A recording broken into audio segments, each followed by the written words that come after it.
Welcome to this explainer, where we're detailing our research into a measurable shift within one of humanity's absolute greatest astronomical achievements.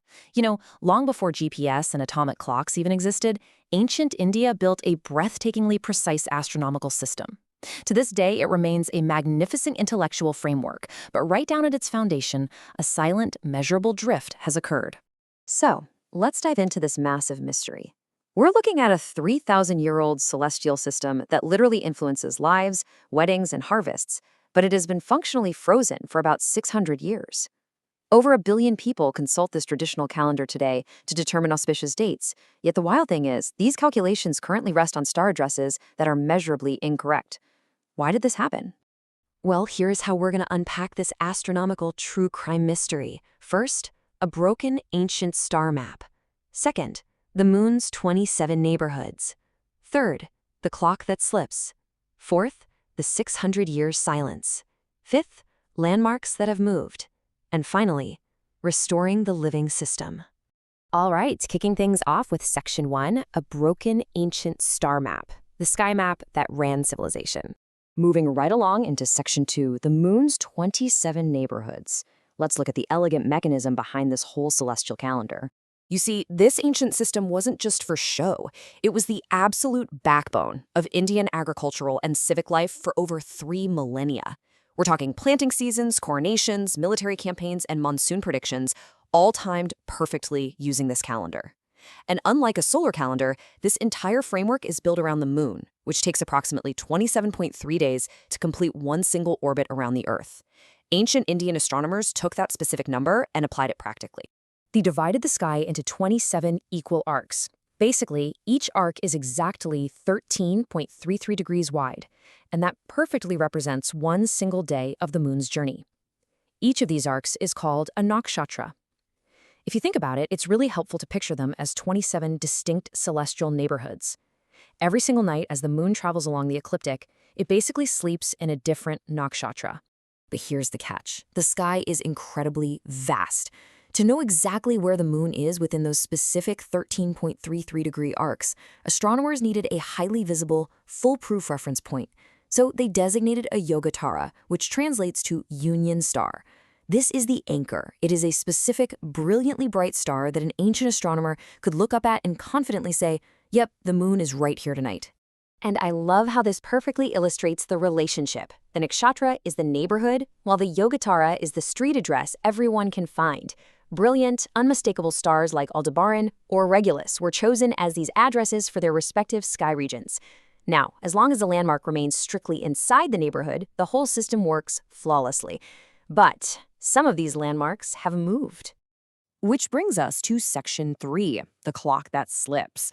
We need to talk about Earth's wobble and the precession of the equinoxes. Okay, here is the scientific reality that disrupted this incredibly perfect system. The sky is actually not static. Our Earth wobbles like a giant spinning top as it turns. It's a phenomenon called the precession of the equinoxes. One complete wobble takes approximately 26,000 years, and it drifts the celestial coordinate grid roughly 1 degree every 71.6 years. So the stars aren't physically moving, but the grid of the nakshatras is silently sliding right underneath them. Because of this wobble, a star perfectly centered in its nakshatra will eventually drift right across the boundary line. And here's the amazing part. Ancient Indian astronomers completely understood this. Texts like the Vedanga Jyotisha, and later the famous astronomer Aryabhata, around 500 CE, proved the system was routinely, actively updated to account for this exact drift. When a star drifted out, they just picked a new one, using these exact criteria. It had to be visible to the naked eye, sit within the new 13.33-degree arc, and lie close to the ecliptic. The system was explicitly designed to be a living, updated thing. So why did it break? That brings us to Section 4, the 600-year silence. Let's look at the historical events that violently froze the calendar updates. The updates to the calendar suddenly stopped, and it wasn't due to astronomical neglect. It was due to historical catastrophe. This timeline tracks the brutal loss of institutional astronomy. Updating a star assignment meant contradicting older texts that were being increasingly treated as revealed knowledge. Doing that requires immense institutional authority and pan-Indian scholarly consensus. But think about what was happening. Muhammad of Ghazna's invasions, Bakhtiar Khilji completely destroying the great University of Nalanda, where the library literally burned for 3 months, and Timur sacking Delhi. They systematically dismantled the institutions of scholarship. Just as this consensus was destroyed right around 1418 CE, the first major star silently drifted out of bounds. The surviving scholars who observed the drift simply deferred the reform to the next generation, until the memory of why the reform was even needed was completely erased. The calendar just froze. Section 5. Landmarks that have moved. Now, let's track the displaced stars using precise modern data. Without those vital updates, sky kept moving while the calendar stood perfectly still. The landmarks literally walked out of their neighborhoods, making the star addresses totally wrong today. Using super precise stellar coordinates from the Hipparcos Space Telescope catalog and the modern Lahiri sidereal framework, our research provides definitive proof of these broken addresses. Look at this. Betelgeuse is now 1.77 degrees outside its boundary. Antares has already exited. Sigma Sagittarii is displaced by a massive 8.14 degrees. So when a practitioner today is told the moon is in Jeshta, the anchor star, Antares, is actually hanging out in the previous neighborhood. And the precession relentlessly continues. It's not stopping. Our research shows that even more stars are imminently departing their boundaries. Shaula, the stinger tip of Scorpius, will exit its nakshatra in just 52 years, around 2076 CE. So anyone alive today might actually witness this crossing. Alpha Librae follows in 87 years. And these are not rough estimates, by the way. Precession is incredibly precise, and these dates are reliable to within a single decade. Now, there is one absolutely mind-blowing exception to all this drift. The star Altair. Altair drifted out of its boundary way back around 500 CE. But because precession is circular, it recently self-corrected by drifting right back into its nakshatra. The original assignment is actually valid again, demonstrating precisely how these celestial mechanics operate over vast stretches of time.